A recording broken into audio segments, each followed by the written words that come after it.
ዛሬ በተዋሹ ሁለታችሁም ነገ ከነገ ወዲያ ይሄ ውሸት ሊደበቅ አይችልም፣ ይደረስበታል። ያም ሆነ እኔስ በህይወት እስካለሁኝ ድረስ ሁለታችሁንም ማላቀበት ምንም አይነት ምክንያት ይኖራል ብዬ አላስብም። ይኸውልህ አብርሃም፣ እኔ በፍጹም እንደዚህ አይነት ነገር ውስጥ መገባ ሰው አይደለሁም። ከዛ ባለፈ ደግሞ ከጎኔ ነበርሽ፣ አንቺም ተጠያቂ ነሽ ላልከኝ ነገር ደግሞ እኔ ከጎን ለመሆን እየሞከርኩ የነበረው ጤነኛ አይደለህም ደህና እንዳልነበርክ ስላወቅኩና ስለተረዳው ነው። ገባህ አይደለ?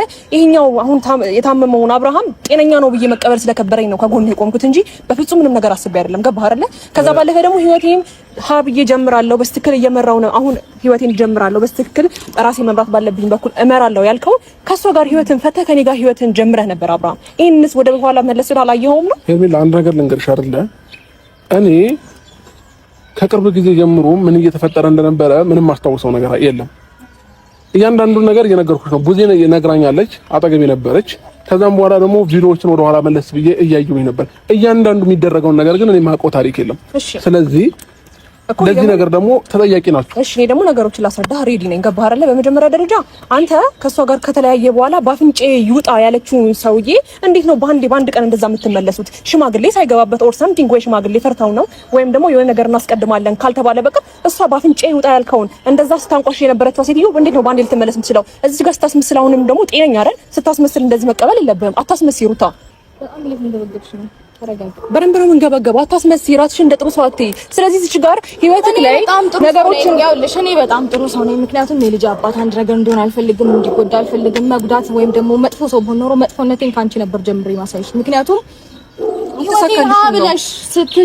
ብለሽ ማመስ ስትጀምሪ ኦኬ ለፈጣሪ ልቶ ብዬ ተውኩኝ ሴተኝ እንጂ መጥፎነት እንዴት እንደሆነ ባንቺ ነበር ማሳየው። ገባሽ?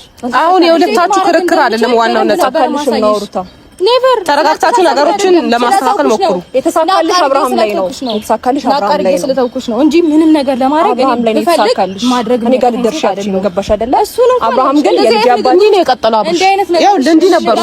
ይቅርታሽ ከገባን ግን አድርጌው እንዳላሳይሽ ጊዜ ነገርሽ ነው ማደርገው። ገባሻ? አዳምጫት አንቺን ምሮም የምትዋከቡት እንዴ እውነት ካላችሁ እውነታውን ማስረዳ ነው። ሄርሜላ ሰምኛለሽ።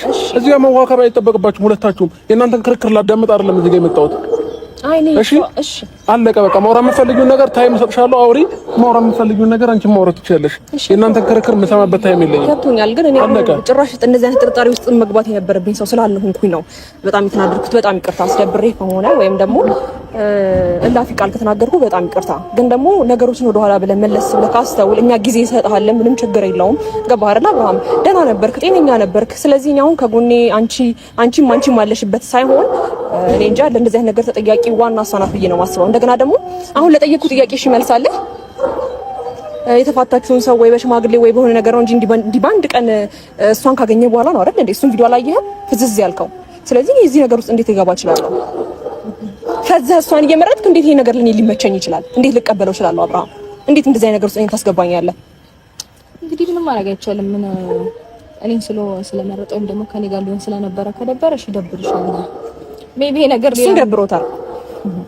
አንተ ነገርም እንደዛ ብሎ በመጀመሪያ እኔ ማውቀው ታሪክ የለም እያልኩሽ ነው። እያንዳንዱን ነገር እያደረግን የነበረውን ነገር እኔ ከራሴ ጋር ምንም ማውቀው ነገር የለም። ኦኬ ችግር የለውም። አንተ አሁንም ቢሆን አላውቀውም እያልከኝ እየካድክ ነው እኮ። ትናንትናም ከዴቭ ጋር የነበረው ነገር ከሰውየውም ጋራ የነበረው ነገር ሀለ ብለህ እየጠየቅ የነበረው ነገር አላውቅም እያልከኝ እንዴት ነው ልቀበል የምችለው? ኢትስ ኦኬ እንደዚህ አድርገህ ወደዚህ መምጣቴን አስታውሳለሁኝ።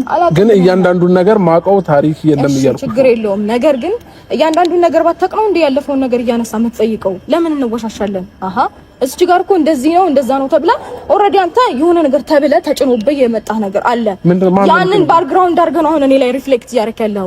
እኔ አንቺ ላይ እዚህ ጋር ምንም ሪፍሌክት ያደረኩት ነገር የለም። እርግጠኛ ስላልሆንኩኝ እያንዳንዱን ነገር እርግጠኛ ለመሆን ነው የመጣሁት እያልኩሽ ነው። ተጭኖብህ አለች ጭራሽ። ማንም ምንም ነገር የጫነብኝ ነገር የለም። ማንም ምንም ደግሞ ስላለኝ እኔ የምቀየር ሰው አይደለሁኝ። በቃ ማላውቀውን ነገር ማወቅ ፈልጋለሁኝ ከእናንተ አለቀ። እያንዳንዳችሁ ማውራት የምትፈልጉትን ነገር አውሮ ነው ያልኩት። ጊዜ ነው የሰጠኋችሁ አይደለ? ከዛ መወሰን ያለብኝ ነገር ደግሞ ለራሴ መወሰን እችላለሁ። ማንም ሰው ሊያስገድደኝ አይችልም። እሷም እህቴ ናት፣ ታላቅ እህቴ ናት፣ አከብራታለሁ እንጂ በእኔ ውሳኔ በእኔ ፍላጎት ልትገባ አትችልም። አለቀ በቃ። ስለዚህ ማውራት የምትፈልጊው ነገር ካለ አውሪና የራሴን ሐሳብ የራሴን ውሳኔ ተናግሬ ምን ትችላላችሁ ሁለታችሁ። አብርሽ ይሄን ውሳኔ በመወሰን በመጀመሪያ ደረጃ እኔ ደስተኛ ሆንኩት። ወደ ቀልብህና ወደ ጤና ተመልሷል ሲባል እኔ በጣም ደስተኛ ሆንኩት። በመጀመሪያ ደረጃ አንተ በጤናህና በቀልብክ ወይም ደግሞ ደስተኛ ሆነ የድሮ ማንነትህ ሆኖ ምርጫ ከኔ ነኝ እንደዚህ አይነት ነገርም እንደማጠረጥረኝ ስለማቅ ነው ደስተኛ ሆንኩት። እሷ ግን አሁን ላይ እንደዚህ ቆማ አንተ ቆመህ እንደዚህ ራስን ውሳኔ እንደምትወስንና አንቺም ብለክ እንደዚህ እንኳን መናገር መቻል አስደንግጧታል፣ አስገርሟታል። ለዛ ነው ዝም እያለች ያለችው። ገባህ አይደለ?